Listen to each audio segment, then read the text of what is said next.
परमेश्वराचे स्तवन करा. आकाशातून परमेश्वराचे स्तवन करा. ऊर्ध्वलोकी त्याचे स्तवन करा. अहो, त्याच्या सर्व दिव्यदूतांनो त्याचे स्तवन करा. त्याच्या सर्व सैन्यांनो त्याचे स्तवन करा. अहो, सूर्य चंद्र हो त्याचे स्तवन करा. अहो, प्रकाशमय ताऱ्यांनो त्याचे स्तवन करा. आकाशावरील आकाशांनो, आकाशावरील जलांनो त्याचे स्तवन करा. ती परमेश्वराच्या नावाचे स्तवन करोत, कारण त्याने आज्ञा केली आणि ती निर्माण झाली. त्याने ती सर्व काळासाठी स्थापिली. त्याने नियम लावून दिला, त्याचे उल्लंघन कोणी करणार नाही. पृथ्वीवरून परमेश्वराचे स्तवन करा.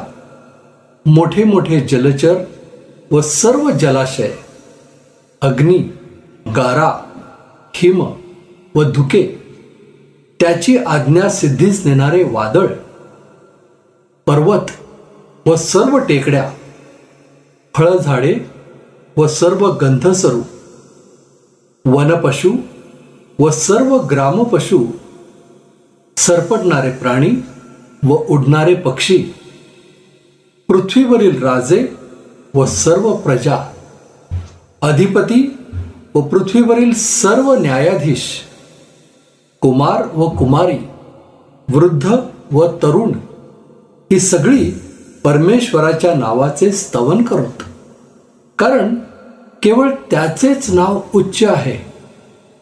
त्याचे ऐश्वर्य पृथ्वीच्या व आकाशांच्या वर आहे आणि त्याने आपल्या लोकांचा पुन्हा उत्कर्ष केला आहे. तो आपल्या सर्व भक्तांना, त्याच्या जवळ असलेल्या लोकांना म्हणजे इस्रायलाच्या संततीला स्तुतीपात्र आहे. परमेश्वराचे स्तवन करा. अखिल सृष्टीच्या उत्पन्नकर्त्या परमेश्वरा, तुझ्यापुढे नतमस्तक होत आम्ही तुझ्या सानिध्यामध्ये येतो. स्तुतीचा यज्ञ घेऊन आम्ही तुझ्यापुढे सादर करतो. परमेश्वरा, ज्याचं स्तवन करावं असा केवळ तूच आहेस. आम्हाला आज ही सुंदर संधी दिलीस तुझी आराधना करण्याची, याबद्दल आम्ही तुझे ऋणी आहोत. प्रभू, आम्ही सर्वजण स्वतःला तुझ्या स्वाधीन करतो. आम्ही जेथे कुठे असू, आपल्या घरी, कार्यालयात, हॉटेलच्या रूममध्ये किंवा आणखीन कुठे, प्रभू, आम्ही जेथूनही ही उपासना करत आहोत ती आम्ही आत्म्याने आणि खरेपणानं करत आहोत. आम्ही तुला विनंती करतो, तुझ्या सान्निध्याचा आज आम्हाला अनुभव येऊ दे आणि आम्ही तुझी उपासना करत असताना ती तू मान्य करून घे. आम्हाला तुझा आशीर्वाद दे आणि आम्ही इतरांना आशीर्वादाचं कारण बनावं असं होऊ दे. आजची सर्व उपासना तुझ्या स्वाधीन करतो. ही सर्व प्रार्थना येशू आमचा तारणारा त्याच्या नावानं करतो म्हणून तू ऐक. आमेन. प्रियजन हो, अनुग्रह प्रार्थना सहभागितेच्या आजच्या या ऑनलाईन उपासनेमध्ये आपणा सगळ्यांचं मनपूर्वक स्वागत. प्रभूनं आपल्याला ही सुंदर संधी दिलेली आहे. चला त्या संधीचा पुरेपूर उपयोग करूया, त्याची उपासना करूया, स्तुतिगीतं गाऊया. आज लंडनहून ठोंबरे कुटुंबीय म्हणजे मायरा, महिमा, ट्रेबेका आणि संदीप हे प्रभूची गीतं गाण्यामध्ये आपलं पुढारीपण करतायत. त्यांच्याबरोबर ही परिचयाची गाणी गाऊन आपण प्रभूची स्तुती करूया.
मायरा, महिमा, रिबेका आणि संदीप या सुंदर गाण्याबद्दल तुमचे मनपूर्वक आभार. आता देवाचं वचन वाचूया. पुण्याहून बंधू जसवंत सिंग प्रभूचं वचन वाचण्यामध्ये आपलं पुढारीपण करतायत.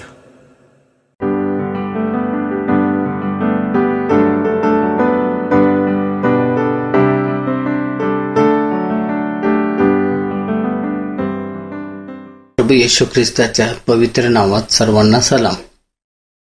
आजच्या मननाचा शास्त्र भाग आहे नव्या करारातून पेत्राचे पहिले पत्र याचा 2रा अध्याय वचन 1 ते 10. म्हणून सर्व दुष्टपणा, सर्व कपट, ढोंग, हेवा व सर्व दुर्भाषणे सोडून प्रभू कृपाळू आहे याचा तुम्ही अनुभव घेतला आहे, तर तारणासाठी तुमची आध्यात्मिक वृद्धी व्हावी म्हणून नूतन जन्मलेल्या बालकासारखे निऱ्या दुधाची इच्छा धरा. माणसांनी नाकारलेला तरी देवाच्या दृष्टीने निवडलेला असा मौल्यवान जो जिवंत धोंडा त्याच्याजवळ येत असता तुम्ही स्वतः जिवंत धोंड्यासारखे आध्यात्मिक मंदिर असे रचले जात आहात, यासाठी की येशू ख्रिस्ताच्या द्वारे देवाला आवडणारे आध्यात्मिक यज्ञ अर्पण्यासाठी तुम्ही पवित्र याजक व्हावे. कारण असा शास्त्रलेख आहे, पहा, निवडलेली मूल्यवान अशी कोनशिला मी सियोनात वसवितो, तिच्यावर विश्वास ठेवणारा फजित होणार नाही. म्हणून तुम्हा विश्वास ठेवणाऱ्यांना तो मूल्यवान आहे, परंतु जे विश्वास ठेवित नाही त्यांना बांधणारीने नापसंत केलेला धोंडा तोच कोनशिला झाला आणि ठेस लागण्याचा ढोंडा व आखण्याचा खडक असा झाला. ते वचन मानित नसल्यामुळे ठेचाळतात, त्यासाठी ते नेमलेलेही होते. पण तुम्ही तर निवडलेला वंश, राजकीय याजकगण, पवित्र राष्ट्र, देवाचे स्वतःचे लोक असे आहात, यासाठी की ज्याने तुम्हास अंधकारातून काढून आपल्या अद्भुत प्रकाशात पाचारण केले त्याचे गुण तुम्ही प्रसिद्ध करावे. ते तुम्ही पूर्वी लोक नव्हता, आता तर देवाचे लोक आहात. तुम्हास दया मिळाली नव्हती, आता तर दया मिळाली आहे. देवबाप असलेल्या शास्त्रभागावर आशीर्वाद पाठव. त्याच्या नावाला मान, महिमा आणि गौरव आता आणि सदा सर्वकाळ असो. आमीन.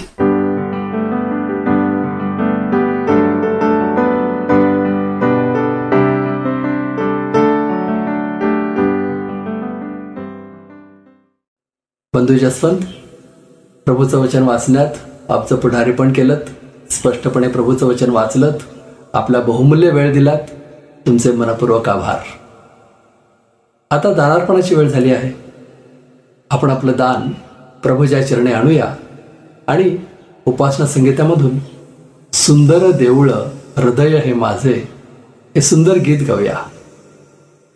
आणि या गीतामध्ये आपलं पुढारीपण करतायत वाई येथील सिबले मेमोरियल चर्चचा ग्रुप.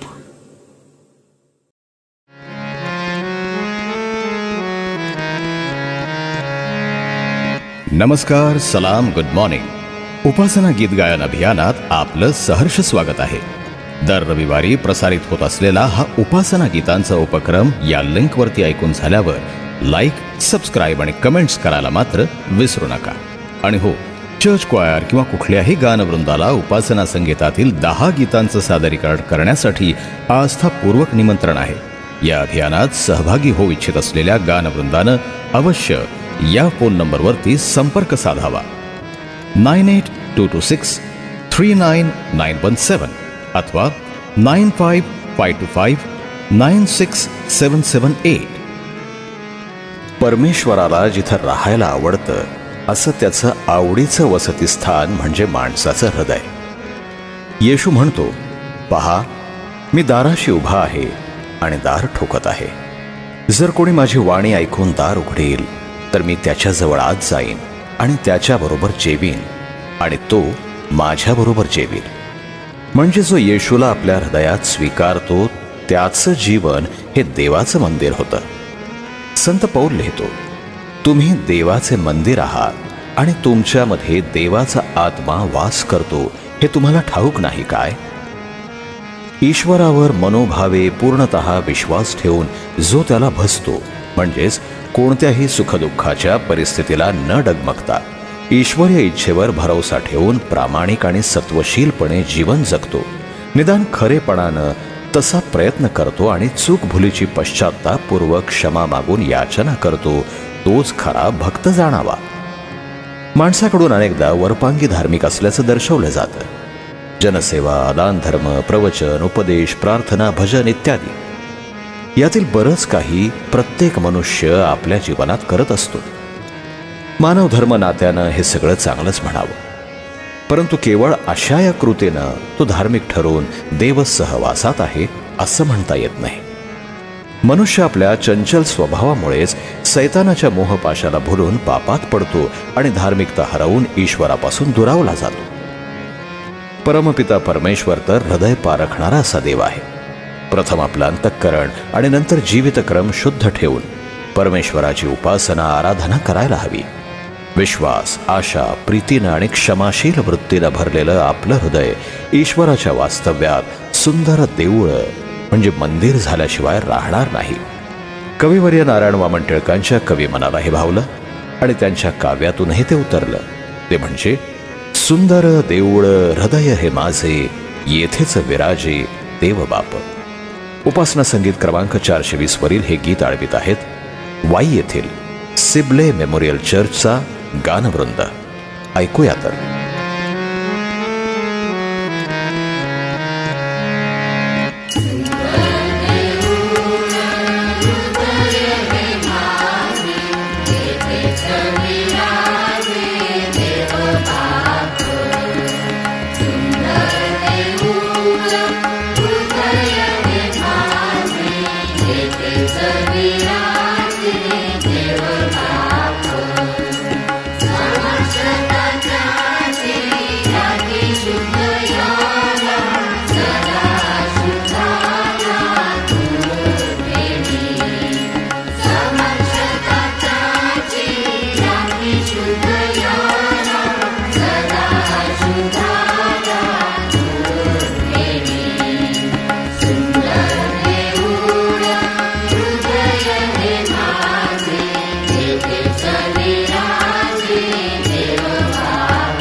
उपासना, संगीत, गीत गायन, अभिनयाद्वारे वाई येथील सिबले मेमोरियल चर्चच्या या गानवृंदानं या सुंदर गीतामध्ये आपलं पुढारीपण केलं. त्याबद्दल आपण त्यांचे आभार मानूया, प्रार्थना करूया आणि आपलं दान प्रभूच्या चरणी अर्पण करूया. परमदयाळू परमेश्वरा, आम्हाला तू ही सुवर्ण संधी दिलेली आहेस की आम्ही आपलं दान घेऊन तुझ्या चरणापाशी यावं. आमची आराधना तू मान्य करत आहेस, त्याचप्रमाणे आमचं हे दानही मान्य करून घे. या दानावर तुझा आशीर्वाद पाठव. तू दिलेला आहेस त्यातूनच अत्यल्प असं दान आम्ही तुझ्यापर्यंत आणलेलं आहे. प्रभू, हे आशीर्वादित कर आणि याचा उपयोग तुझ्या राज्याच्या वाढीसाठी होऊ दे. गरजवंतांच्या गरजा भागवाव्यात यासाठी होऊ दे. तुझं नाव अनेकापर्यंत पोहोचण्यासाठी होऊ दे. आणि म्हणून हे दान आम्ही तुझ्या स्वाधीन करतो. आम्हाला ही संधी दिलीस म्हणून पुन्हा एक वार तुझे आभार मानतो. प्रार्थना येशू आमचा जाणारा त्याच्या नावानं करतो म्हणून तो ऐक. आमेन. प्रियजनो, आता वेळ झाली आहे देवाचा संदेश ऐकण्याची. आणि देवाचा संदेश आपल्यापर्यंत आणतायत आपल्या सगळ्यांचे आवडते देवाचे सेवक रेव्हरंड संजय डेव्हिड गायकवाड.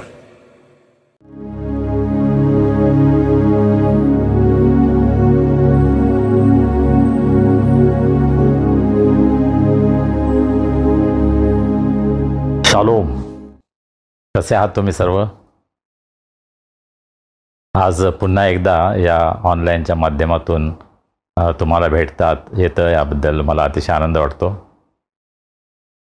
या रविवारचा जो इंग्रजी संदेश आहे तो मी कौलालंपूर मलेशिया या ठिकाणी मी रेकॉर्ड केला होता. आणि आज मी चांगमाय थायलंड या ठिकाणी आहे. लँगहॅम प्रीचिंग फेलोशिप या संस्थेच्याद्वारे जे संमेलन या ठिकाणी भरलं आहे त्यासाठी मी आलो आहे. आणि माझ्या रूममधून मी हा संदेश रेकॉर्ड करत आहे. मागच्या रविवारचा संदेश आपल्या सर्वांसाठी आशीर्वादाचा झाला असेल. मागच्या रविवारची भक्ती आपल्या सर्वांसाठी अत्यंत आशीर्वादाची झाली आहे असा माझा विश्वास आहे. प्रभू त्याच्या वचनाद्वारे आमच्याशी बोलतो, त्याबद्दल आपण प्रभूला धन्यवाद देऊया. आशिया खंडातील वेगवेगळ्या शहरांमध्ये लँगहॅम फेलोशिपची सेवा चालू आहे.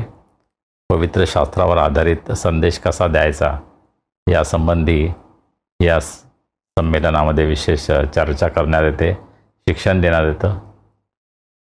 आणि अधिकाधिक लोकांपर्यंत हे शिक्षण कसं पोहोचवायचं यासाठी जे विशेष प्रकारचं ट्रेनिंग असतं ते कसं जास्तीत जास्त लोकांपर्यंत जे संदेश देण्याची सेवा करतात त्यांच्यापर्यंत कसं देता येईल या दृष्टीनं ही संस्था कार्यरत आहे.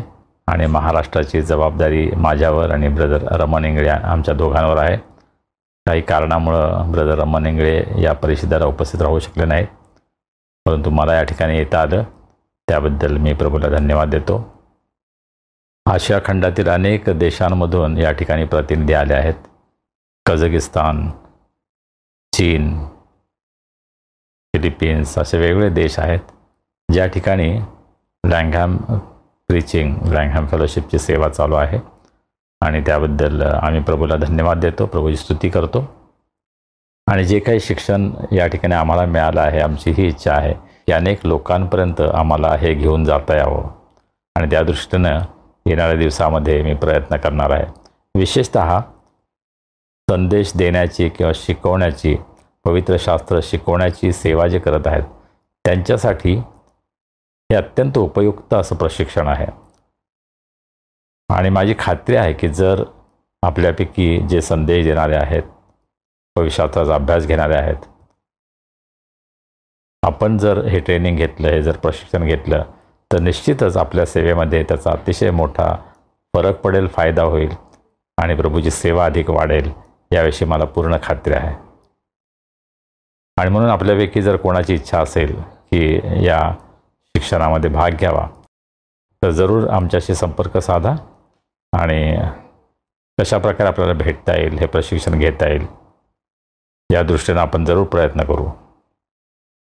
आम्ही महाराष्ट्रामध्ये हे प्रशिक्षण काही ठिकाणी घेतलं आहे, परंतु महाराष्ट्रातील अनेक शहरांमध्ये हे प्रशिक्षण घ्यावं अशी आमची इच्छा आहे. आणि म्हणून आपल्या शहरामध्ये जर हे प्रशिक्षण घ्यावं अशी आपली इच्छा असेल तर जरूर आमच्याशी संपर्क करा आणि आपण निश्चितच हे प्रशिक्षण आपल्या शहरामध्ये कसं घेता येईल या दृष्टीने आपण योजना करू. मी ज्या ठिकाणी राहत आहे ते अत्यंत सुंदर ठिकाण आहे, निसर्गरम्य असं अत्यंत सुंदर ठिकाण आहे. भरपूर झाडी आहे, पाण्याची लहान लहान तळी आहेत, पुष्कळ पक्षी आहेत आणि या ठिकाणी खूप प्रचंड आशीर्वाद मिळाला, उत्तेजन मिळालं. प्रभूचा जो आनंद आणि प्रसन्नता आहे त्याचा अनुभव या दिवसामध्ये आम्ही घेत आहोत. सेवकांच्या जीवनामध्ये असे प्रसंग क्वचितच येतात, परंतु प्रभू आपल्या सेवकांची काळजी घेतो, त्यांना आशीर्वाद देतो. याचा अनुभव मी घेत आहे आणि अनेक जण घेत आहेत. आणि जर तुम्ही प्रभूची सेवा करत आहात तर तुम्हालासुद्धा निश्चितच हा अनुभव आला असेल याविषयी माझी खात्री आहे. आजच्या मननासाठी जो शास्त्रभाग आहे तो पेत्राचं पहिले पत्र याचा पहिला अध्याय आणि 13व्या वचनापासून ते 2रा अध्याय आणि 10व्या वचनापर्यंत हा मोठा शास्त्रभाग आहे. आणि मी मागच्या वेळेस हे सांगितलं आहे की आपण प्रत्येक वचनाचा अभ्यास करत नाही, परंतु एक सर्वसाधारण आपण आढावा घेत आहोत. आणि जर ही इतकी वचनं आहेत तरीसुद्धा आपण एकाच सेशनमध्ये या सर्व वचनांचा आपण आढावा घेणार आहोत, त्याचा अभ्यास आपण करणार आहोत. आणि माझी इच्छा आहे की आपण स्वतः अभ्यास करावा. मी कदाचित फार खोलवर ह्या वचनांचा अभ्यास घेत नाही, परंतु एक सर्वसाधारण आढावा आपण घेत आहोत या वचनांचा. परंतु माझी इच्छा आहे की आपण सखोल अभ्यास करावा आणि त्याद्वारे देव तुम्हाला निश्चित आशीर्वाद देईल याची मला खात्री आहे. आज आपण ज्या वचनांचा अभ्यास करणार आहोत ती वचनं आपल्यासाठी ब्रदर जसवंत सिंग यांनी वाचली, त्याबद्दल मी त्यांचा आभारी आहे. इंग्रजीमध्ये सिस्टर बीना गायकवाड यांनी शास्त्र वाचन केलं आहे, त्यांचाही मी आभारी आहे. माझ्या सर्व प्रवासामध्ये मला वेळेवर हे रेकॉर्डिंग करता आलं नाही आणि त्यामुळे फार उशिरा मी हे रेकॉर्डिंग पीटरला पाठवत आहे आणि त्यानं खूप कष्ट घेऊन रविवारच्या भक्तीसाठी हे सर्व काही तयार केलेलं आहे. त्याबद्दल मी त्याचाही अतिशय आभारी आहे. 21 जूनच्या रात्री मी मुंबई विमानतळावरून निघालो. 22 तारखेला सकाळी 7:30ला मी कोलालंपूर मलेशिया या ठिकाणी पोहोचलो. त्यानंतर 22, 23, 24 आणि 25 4 दिवस आमची कन्या अनुग्रहा आणि तिचे पती बेन यांच्याबरोबर मी त्या ठिकाणी राहिलो. अतिशय आनंदात माझा वेळ गेला. रविवारी अनुग्रहाच्या घरी तिच्या चर्चचे Bible study group, cell group हे सर्व एकत्र आले होते. जवळजवळ 15 स्त्री पुरुष त्या ठिकाणी एकत्र आले होते बायबल स्टडीसाठी आणि जवळ 3-4 तास ते आमच्या घरामध्ये होते आणि अतिशय आशीर्वादित असा हा वेळ आम्हाला मिळाला. त्याबद्दल मी प्रभूला धन्यवाद देतो. तर आपण प्रभूच्या वचनाकडे वळूया. पेत्राचं पहिले पत्र याचा पहिला अध्याय 13व्या वचनापासून पुढे. आपण पाहिलं आहे याआधी की जरी आपण पेत्राचं पहिले पत्र याचा अभ्यास करत संपूर्ण 5 अध्यायांचा अभ्यास आपण करत आहोत, त्यामध्ये कृपा या शब्दावर आपण विशेष भर देणार आहोत. अर्थात या पेत्राच्या पत्रामध्ये अनेक गोष्टींचा उहापोह पेत्राने केलेला आहे, परंतु जसं मी मागच्या वेळेस सांगितलं की आम्ही एक ठरवलेलं आहे की कोणत्या गोष्टीवर भर द्यायचा. तर आपण या पत्रामध्ये कृपा या शब्दावर भर देणार आहोत. आणि म्हणून मागच्या वेळेस आपण पाहिलं कृपा म्हणजे सुरक्षितता, यावेळेस आपण पाहणार आहोत कृपा म्हणजे संयम. तर कृपेच्यामुळे आपण कशा प्रकारे स्वतःवर संयम ठेवू शकतो आणि त्या प्रकारे देवाच्या मार्गामध्ये आपण कसं चालू शकतो, देवाच्या कृपेमध्ये आपण कसं वाढू शकतो, या गोष्टी आपण या वचनांमधून पाहणार आहोत. मराठी बायबलमध्ये कदाचित पवित्र जीवनाकरता पाचारण अशा प्रकारचं टायटल आहे. इंग्रजीमध्ये बी होली असं म्हटलेलं आहे. तर हे एक पाचारण आहे, नाही का? पहा, पवित्र शास्त्र आपण वाचतो तेव्हा ते केवळ आपल्याला आनंद मिळावा, आशीर्वाद मिळावा, आपल्याला समाधान मिळावं यासाठीच वाचत नाही. ते तर आपल्याला मिळायलाच हवं, ती फार चांगली गोष्ट आहे. परंतु आपण पवित्र शास्त्राचा अभ्यास केल्यानंतर, देवाचं वचन ऐकल्यानंतर आपल्या जीवनामध्ये त्याचा काय परिणाम होतो, आपल्या जीवनावर त्याचा काय प्रभाव पडतो, या गोष्टीसुद्धा आम्ही पाहतो, नाही का? आणि म्हणून या ठिकाणी अगदी समर्पक असं जे शीर्षक दिलेलं आहे की पवित्र जीवनाकरता पाचारण. देवाच्या कृपेचा अनुभव आम्ही घेतल्यामुळं आम्ही पवित्र जीवन जगू शकतो, अशा प्रकारे पेत्र मंडळीला लिहित आहे. 13व्या वचनामध्ये पेत्र म्हणतो, म्हणून मानसिकदृष्ट्या सावध असा आणि पूर्णपणे आत्मसंयमन करा. जेव्हा येशू ख्रिस्त प्रगट होईल तेव्हा तुम्हाला जे आशीर्वाद देण्यात येतील त्यावर तुमची आशा केंद्रित करा. इंग्रजीमध्ये जो शब्द वापरलेला आहे, जेव्हा येशू ख्रिस्त प्रगट होईल तेव्हा तुम्हाला जी कृपा प्राप्त होईल त्यावर तुमची आशा केंद्रित करा. पहा, विश्वासणाऱ्याच्या जीवनामध्ये देवाच्या कृपेचा अनुभव विश्वासणाऱ्याला त्यावेळेला येतो ज्यावेळेस तो प्रभू येशू ख्रिस्तावर विश्वास ठेवतो, नाही का. प्रभू येशू ख्रिस्ताला आपला तारणारा आणि प्रभू म्हणून स्वीकारतो. ते देवाची कृपा आहे. आमचं जे तारण आहे ते कृपेच्या द्वारे आहे. तारणाचं दान आम्हाला कृपेमुळेच प्राप्त होतं. आमच्यामध्ये काही चांगुलपणा आहे, आम्ही कोणी मोठे आहोत, आमच्या कर्तृत्वामुळं आम्हाला तारण मिळत नाही, परंतु ते आम्हाला कृपेच्या द्वारे प्राप्त होतं आणि याच कृपेमध्ये आपण वाढत जातो. आणि म्हणूनच या पत्रामध्ये पेत्र कृपा या शब्दावर भर देत असताना वेगवेगळ्या गोष्टींचा त्या ठिकाणी उल्लेख करतो, उलगडा करतो. आणि 13व्या वचनामध्ये एक शब्द वापरलेला आहे की तुम्ही पूर्णपणे आत्मसंयमन करा. कृपा म्हणजे संयम. यावर या शास्त्रभागामध्ये आपण लक्ष देणार आहोत. जेव्हा कृपेचा अनुभव आम्हाला येतो त्यावेळेस आम्हाला स्वतःवर संयम ठेवता येतो. जेव्हा आम्हाला कृपेचा अनुभव येतो त्यावेळेस त्या कृपेच्या द्वारे आम्ही स्वतःवर संयम ठेवू शकतो. हे पेत्र आम्हाला या ठिकाणी सांगत आहे. पुढे तो म्हणतो की आज्ञाधारक मुलांप्रमाणे वागा व तुम्ही अज्ञानी असताना तुम्हाला पूर्वी ज्या दुष्ट इच्छा होत्या त्याप्रमाणे तुमच्या जीवनाला आकार देण्याचं थांबवा. तुमच्या जीवनामध्ये काही गोष्टी करण्याचं थांबवा, दुष्ट गोष्टी करण्याचं थांबवा. 15 वचन, त्याऐवजी ज्या देवाने तुम्हाला पाचारण केले तो पवित्र आहे, तुम्ही सुद्धा प्रत्येक गोष्ट जी तुम्ही कराल त्यामध्ये पवित्र असा, कारण असे लिहिले आहे की पवित्र व्हा कारण मी पवित्र आहे. देव आम्हाला पवित्र होण्यासाठी पाचारण करतो. त्याचं कारण हे आहे की देव स्वतः पवित्र आहे. देव आम्हाला प्रीती करायला सांगतो कारण देव हा प्रीतीचा देव आहे. देव आम्हाला कृपा दाखवायला सांगतो इतरांवर, यासाठी की देव हा कृपेचा देव आहे. पहा, देव जो आहे ना त्याचा अनुभव आम्हाला जेव्हा येतो त्यावेळेस आमच्या जीवनामध्ये सुद्धा देवाचा स्वभाव गुण प्रगट व्हायला लागतो आणि हे पवित्र आत्म्याचं कार्य आहे. आज तुमच्यासमोर आणि माझ्यासमोर आव्हान हे आहे की आम्ही पवित्र जीवन जगत आहोत का? ज्या जगामध्ये आम्ही राहत आहोत ते अपवित्र आहे. ते सैतानाच्या तावडीमध्ये आहे, सैतानाच्या ताब्यामध्ये आहे, सैतानाच्या नियंत्रणाखाली आहे. आणि म्हणूनच जगामध्ये आपण पाहतो की कितीतरी हिंसाचार होत आहे, अत्याचार होत आहे. जे गरीब आहेत, जे दुबळे आहेत, अशक्त आहेत, त्यांच्यावर अत्याचार होत आहे. असं चित्र आज संपूर्ण जगामध्ये आपल्याला पाहायला मिळतं. सर्व प्रकारची अपवित्रता जगामध्ये वाढत आहे हे आपल्याला पाहायला मिळतं. परंतु देवाच्या कृपेचा आम्ही अनुभव घेतला आहे म्हणून आम्ही पवित्र जीवन जगण्यासाठी स्वतःचं समर्पण करायला हवं. हे देवाचं आमच्यासाठी पाचारण आहे. पुढे पेत्र म्हणतो, आणि ज्याप्रमाणे देवाला तुम्ही पिता म्हणून हाक मारता, जो लोकांचा निपक्षपातीप्रमाणे प्रत्येकाच्या कृत्यांप्रमाणे न्याय करतो, म्हणून या परक्या भूमीवर तुम्ही वास्तव्य करत असताना या काळात देवाबद्दलच्या आदरयुक्त भीतीमध्ये आपले जीवन जगा. या जगामध्ये आपण जीवन जगत असताना आम्हाला देवासंबंधी आदरयुक्त भीती बाळगायची आहे. पण आज आपण जगामध्ये काय पाहतो? भीती लोकांची कमी व्हायला लागली. लोक आता पोलिसांना सुद्धा घाबरत नाही. पहा, ट्रॅफिक पोलीस उभे असतात, त्यांच्यासमोर लोक नियम तोडतात.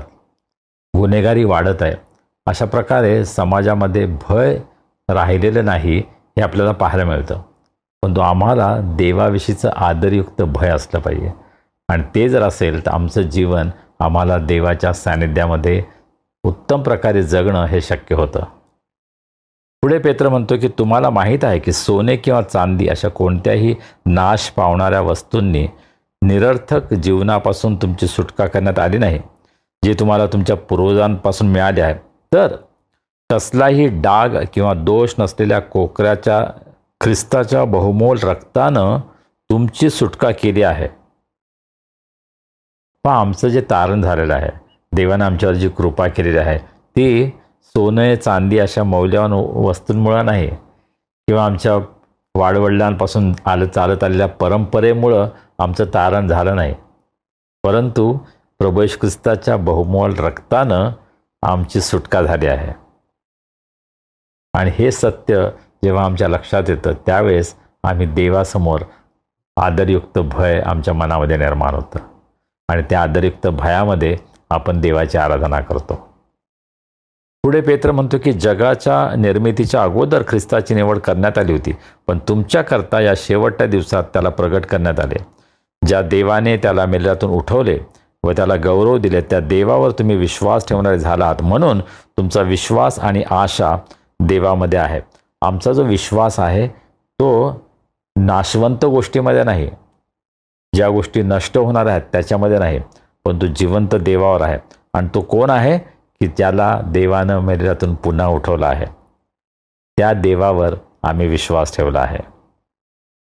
आमचा विश्वास आणि आमची आशा देवामध्ये आहे. हे सत्य प्रत्येक विश्वासणाऱ्यानं नेहमी लक्षात ठेवणं आवश्यक आहे, नाही का?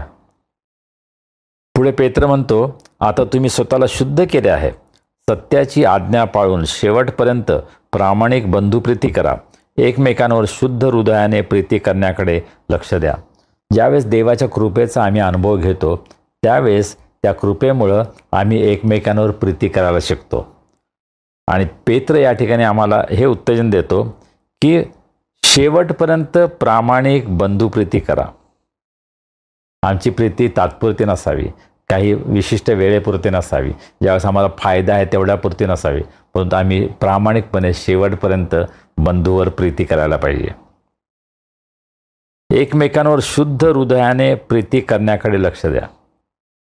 आम्हाला जी प्रीती करायची आहे ती शुद्ध हृदयाने करायची आहे, अशुद्ध विचाराने नाही, स्वार्थी विचाराने नाही, परंतु शुद्ध अंतकरणानं आम्हाला एकमेकांवर प्रीती करायची आहे. आज मंडळीमध्ये हे घडत आहे का? आज मला असं वाटतं मंडळीसमोर जे मोठं आव्हान आहे, अनेक आव्हान आहेत, परंतु त्यामध्ये एक आव्हान हे असेल की आम्हाला एकमेकांवर प्रीती करायची, मनापासून प्रीती करायची. मनापासून एकमेकांवर प्रीती करतो का हा प्रश्न आम्हाला विचारावा लागेल. 23 वचन, जे बीज नाशवंत आहे त्यापासून तुमचा नवा जन्म झाला नाही, तर जे बीज अविनाशी त्यामुळे झाला आहे. तुमचा नवा जन्म देवाच्या वचनाद्वारे जे जिवंत आहे व टिकते त्यापासून झाला आहे. देवाच्या वचनाचं महत्त्व काय आहे, ते किती मौल्यवान आहे याविषयी पेत्र या ठिकाणी सांगतो की अविनाशी असं देवाचं वचन आहे, आणि जे जिवंत आहे, जे टिकणार आहे त्या वचनापासून आमचा नवा जन्म झाला आहे. आणि मग जुन्या काळातील दाखला देऊन तो म्हणतो ते 24व्या वचनामध्ये, म्हणून पवित्रशास्त्र सांगते सर्व लोक गवतासारखे आहेत, त्यांचे सर्व वैभव गवतातील रानफुलासारखे आहे. गवत सुकते, फूल गळून पडते, परंतु आमच्या देवाचे वचन अनंत काळ टिकते. कदाचित लहानपणी संडे स्कूलमध्ये आपण हे वचन पाठ केलं असेल की देवाचं वचन सर्व काळ टिकतं, परंतु त्याचा अनुभव मी आज माझ्या जीवनामध्ये घेत आहे का, तो प्रश्न आपण स्वतःला विचारायला पाहिजे. आणि शेवटी या पहिल्या अध्यायाच्या शेवटी पेत्र सांगतो की आणि हाच तारणाचा संदेश आहे जो तुम्हाला सांगितला गेला. तारणाचा संदेश काय आहे की देवाचं वचन सर्व काळ टिकतं, आणि त्या देवाच्या वचनाद्वारे आम्हाला नवा जन्म मिळाला आहे. पहा आम्ही किती आशीर्वादित आहोत, नाही का, की देवाच्या जिवंत टिकणाऱ्या वचनाच्याद्वारे आमचा नवा जन्म झाला आहे. आणि मग दुसऱ्या अध्यायाची सुरुवात करत असताना पेत्र म्हणतो, म्हणून तुमच्या जीवनामध्ये जे काही देवाचं कार्य झालं आहे, तुम्हाला जो देवाचा अनुभव आला आहे, देवाच्या कृपेचा अनुभव तुम्ही घेतला आहे, तुमचा देवाच्या वचनाद्वारे नवा जन्म झाला आहे, म्हणून सर्व प्रकारची दुष्टता, फसवणूक, ढोंगीपणा, हेवा, निंदा यापासून सुटका करून घ्या. आम्ही देवाच्या मार्गामध्ये चालत असताना या सर्व गोष्टी आमच्यावर येतील.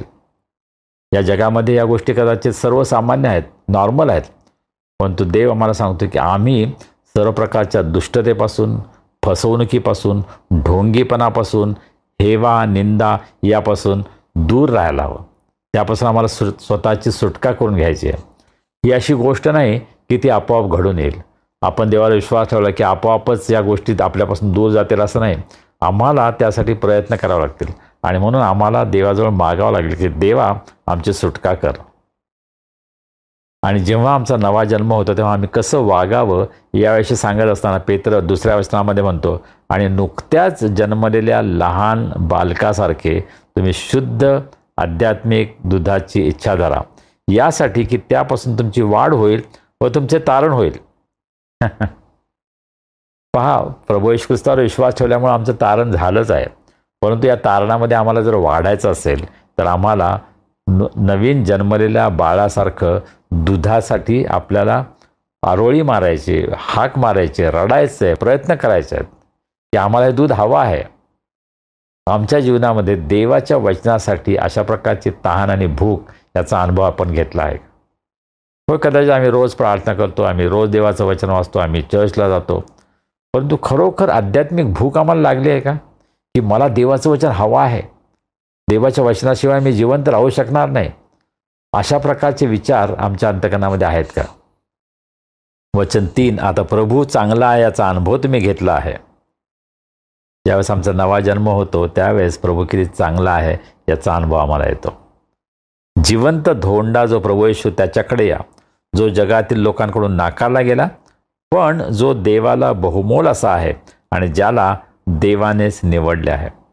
प्रभू येशू ख्रिस्ताचं वर्णन या ठिकाणी पेत्र करत आहे. काय म्हणतो तो, की प्रभू येशू ख्रिस्त हा जिवंत धोंडा आहे. He is a rock of salvation. तो आमच्या तारणाचा खडक आहे, जो जगातील लोकांकडून नाकारला गेला. यहुदी लोकांनी त्याला नाकारलं, प्रभू येशू ख्रिस्ताच्या काळातील जे लोक होते त्यांनी त्याला नाकारलं, परंतु देवाच्या दृष्टीनं प्रभू येशू ख्रिस्त हा बहुमोल आहे आणि देवानं त्याला निवडलं आहे. आमचा प्रभू किती महान आहे, आमचा प्रभू किती मौल्यवान आहे, नाही का? आणि असा हा आमचा प्रेमळ प्रभू प्रभू येशू ख्रिस्त जो जिवंत धोंडा आहे, त्याचा आणि आमचा काय संबंध आहे? वचन 5, तुम्ही सुद्धा जिवंत धोंड्याप्रमाणे आध्यात्मिक मंदिर बांधण्यासाठी रचले जात आहात, पवित्र याजकगणाप्रमाणे सेवा करण्यासाठी, ज्यांचे काम म्हणजे आध्यात्मिक अर्पणाचा देवासमोर यज्ञ करणे असं आहे, जे देवाला येशू ख्रिस्ताद्वारे मान्य आहे. पहा, प्रभू येशू ख्रिस्त हा जिवंत धोंडा आहे, परंतु पेत्र म्हणतो तुम्ही आणि मी सुद्धा जिवंत धोंडे आहोत आणि आम्ही या आध्यात्मिक मंदिरामध्ये रचले जात आहोत. देव या जगामध्ये आपलं मंदिर बांधत आहे. आपल्या डोळ्याने ते दिसत नाही. आम्हाला कदाचित एखादी चर्च बिल्डिंग असं वाटतं किती सुंदर चर्च आहे, परंतु ते फक्त इमारत आहे. खरं मंदिर तुम्ही आणि मी आहोत. आम्ही देवाचं जिवंत मंदिर आहोत आणि आम्ही जिवंत धोंडे आहोत, कारण येशू ख्रिस्ताच्या रक्तामुळं आम्हाला देवानं जिवंत केले आहेत. आम्ही जिवंत धोंडे आहोत आणि आमच्याद्वारे देवाचं मंदिर उभारलं जात आहे, बांधलं जात आहे. तुम्ही आणि मी त्या जिवंत मंदिराचे भाग आहोत. याच्याविषयी तुमची खात्री आहे का? आणि मग पेत्र पुढे म्हणतो, म्हणून खालील उतारा पवित्रशास्त्रात नमूद केला आहे, पहा सियोनात मी कोनशिला बसवतो, जो मौल्यवान व निवडलेला आहे आणि जो कोणी त्यावर विश्वास ठेवतो तो कधीही लज्जित होणार नाही. प्रभू येशू ख्रिस्त कसा आहे? तो कोनशिला आहे. या जगाची कोनशिला आहे, मंदिराची कोनशिला आहे, घराची कोनशिला आहे. आणि पेत्र असं म्हणतो की तो मौल्यवान आहे, निवडलेला आहे आणि जो कोणी त्याच्यावर विश्वास ठेवतो तो कधीही लज्जित होणार नाही. पहा, किती मोठं आश्वासन, किती मोठं अभिवचन, किती धीर देणार हे वचन आहे की जर आम्ही प्रभू येशू ख्रिस्तावर विश्वास ठेवतो तर आमच्यावर लज्जित होण्याची वेळ येणार नाही. आमच्या जीवनामध्ये संकट येतील, त्रास होईल, दुःख होईल, परंतु आम्ही लज्जित होणार नाही, कारण आमचा विश्वास जिवंत देवावर आहे, जो जिवंत धोंडा आहे, जो मौल्यवान आहे, जो देवानं निवडलेला आहे. त्या येशू ख्रिस्तावर आम्ही विश्वास ठेवलेला आहे. आणि त्याचं वर्णन करताना पेत्र पुढे असं म्हणतो, एक धोंडा जो लोकांना अडखळतो आणि एक खडक जो लोकांना पाडतो, तो प्रभू येशू ख्रिस्त आहे. ते लोक अडखळतात कारण ते देवाची आज्ञा पाळत नाहीत, त्यांना त्याच्यासाठी नेमलेले आहे. प्रभू येशू ख्रिस्त हा अनेकांसाठी अडखळण आहे. प्रभू येशू ख्रिस्तामुळे जे अडखळतात त्यांचा निश्चित नाश आहे. पहा किती भयंकर आहे नाही का? आज प्रभू येशू ख्रिस्तामुळे आम्हाला तारण प्राप्त होतं, आम्हाला नवा जन्म मिळतो, आम्हाला सार्वकालिक जीवन मिळतं, परंतु त्याच प्रभू येशू ख्रिस्ताला जर आम्ही नाकारलं तर आमचा कायमचा नाश आहे. हा अत्यंत गंभीर इशारा पेत्र या ठिकाणी देत आहे. आणि लोक का अडखळतात बरं? कारण ते देवाची आज्ञा पाळत नाही. आणि हे सांगितल्यानंतर पेत्र पुन्हा एकदा आपल्याकडे वळतो आणि म्हणतो, आम्ही कोण आहोत? पण तुम्ही निवडलेले लोक आहात, तुम्ही राजकीय याजकगण आहात, तुम्ही पवित्र राष्ट्र आहात, तुम्ही देवाचे असलेले लोक आहात, यासाठी की ज्या देवाने तुम्हाला अंधारातून काढून त्याच्या अद्भुत प्रकाशात आणले त्याची सामर्थ्यशाली कृत्ये तुम्ही प्रगट करावी. आम्ही कोण आहोत प्रभू येशू ख्रिस्तामध्ये त्याविषयी सांगताना पेत्र म्हणतो, तुम्ही निवडलेले लोक आहात. आज सर्वसाधारणपणे ख्रिस्ती लोक जेव्हा म्हणतात की निवडलेले लोक, चोजन नेशन, कोणाचा विचार करतात? इस्रायल राष्ट्राचा, जे इस्रायल देशामध्ये आहे. परंतु देव आम्हाला त्याच्या वचनामध्ये काय सांगतो? तुम्ही निवडलेले आहात. We are chosen people. आम्ही निवडलेले लोक आहोत. आम्ही याजकगण आहोत, राजकीय याजकगण आहोत. आम्ही पवित्र राष्ट्र आहोत. आम्ही देवाचे स्वतःचे लोक आहोत. पहा किती मोठा सन्मान देवानं तुम्हाला आणि मला दिला आहे. केवळ आम्ही प्रभू येशू ख्रिस्तावर विश्वास ठेवल्यामुळं हा सर्व बहुमान, हा सर्व आशीर्वाद आम्हा सर्वांना प्राप्त होतो. आणि त्यामुळे देवाचा उद्देश काय आहे? यासाठी की ज्या देवाने तुम्हाला अंधारातून काढून त्याच्या अद्भुत प्रकाशात आणले त्याची सामर्थ्यशाली कृत्ये तुम्ही प्रगट करावी. पहा, देवाने आमचं तारण यासाठी केलं. देवाने आम्हाला सार्वकालिक जीवन यासाठी दिलं की आम्ही त्याचं सामर्थ्य, त्याची कृत्य आम्ही प्रगट करावी. देवाची इच्छा की आम्हा प्रत्येकाच्या जीवनामध्ये त्याचं सामर्थ्य प्रगट व्हावं. आमच्या जीवनामधून त्याचं सामर्थ्यशाली कृत्य प्रगट व्हावं ही देवाची योजना आहे. पहा, तो सुद्धा किती मोठा सन्मान आहे. देवाने आम्हाला यासाठी निवडलं आहे की आम्ही या जगामध्ये त्याचे प्रतिनिधी म्हणून राहत असताना त्याचं कार्य आम्ही पुढं न्यावं, त्याची कृत्य आम्ही लोकांना जाहीर करावीत, ही देवाची इच्छा आहे. आज माझ्या जीवनामध्ये हे होत आहे का? हा प्रश्न मला विचारायला पाहिजे. आणि मग शेवटी पुन्हा एकदा देवाच्या लोकांविषयी, विश्वासणाऱ्यांविषयी सांगत असताना पेत्र असं म्हणतो, एक वेळ तुम्ही लोक नव्हता, पण आता तुम्ही देवाचे लोक आहात. एकेकाळी तुम्हाला करुणा दाखवण्यात आली नव्हती, पण आता तुम्हाला देवाची करुणा दाखवण्यात आली. आपण काय होतो आणि काय झालो याविषयी पेत्र म्हणतो की तुम्ही लोक नव्हता, तुम्ही माणसातच नव्हता, पण तुम्ही आता देवाचे लोक आहात. पण यहुदी लोक जेव्हा इतरांचा विचार करतात त्यावेळेस इतरांना त्यांच्या दृष्टीनं काहीच महत्त्व नाही. त्यांना ते माणसं म्हणून सुद्धा समजत नाहीत. एखाद्या जनावराप्रमाणे कदाचित ते समजतात जे गैर यहुदी आहेत. आणि त्या दृष्टिकोनातून पेत्र म्हणतो की तुम्ही लोक नव्हता, पण तुम्ही आता देवाचे लोक आहात.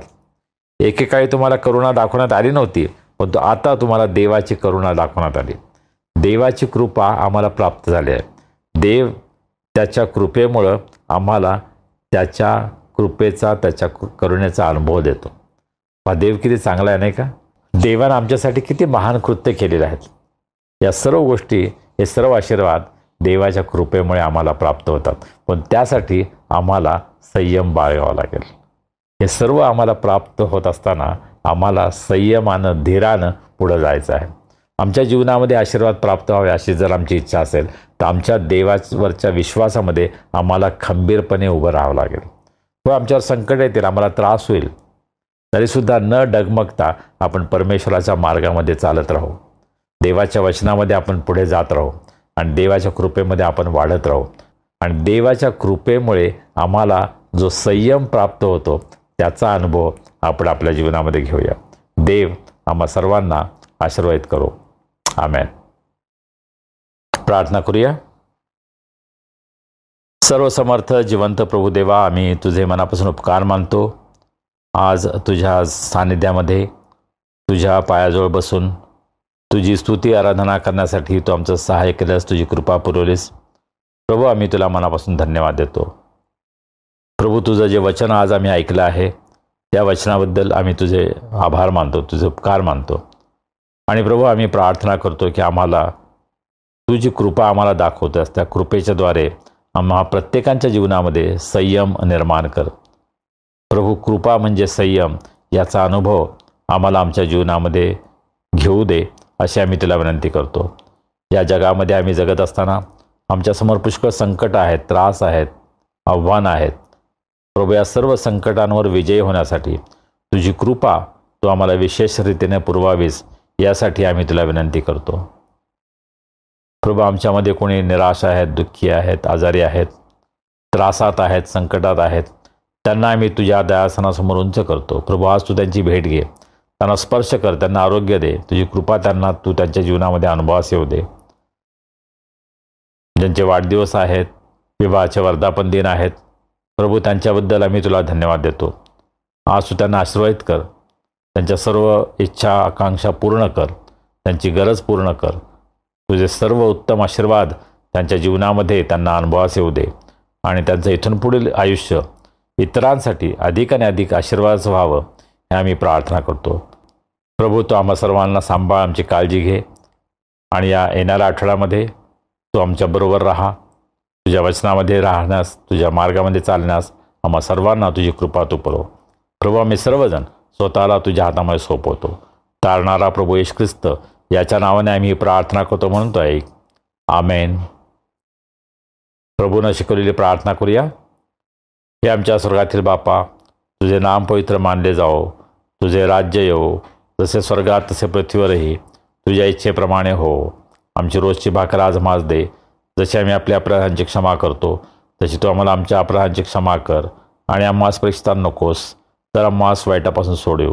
कारण की राज्य, सामर्थ्य आणि गौरव ही सर्व काळ तुझीच आहेत. आमेन.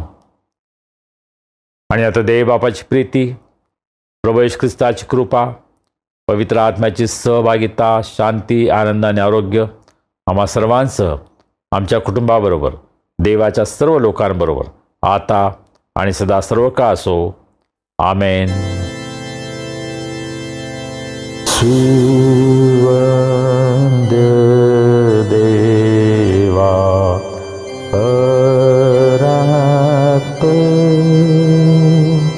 स्तवा त्याला खालीवर, तो बाप पुत्र आत्मा त्रेक्याला द्या अनंत मान. आमेन.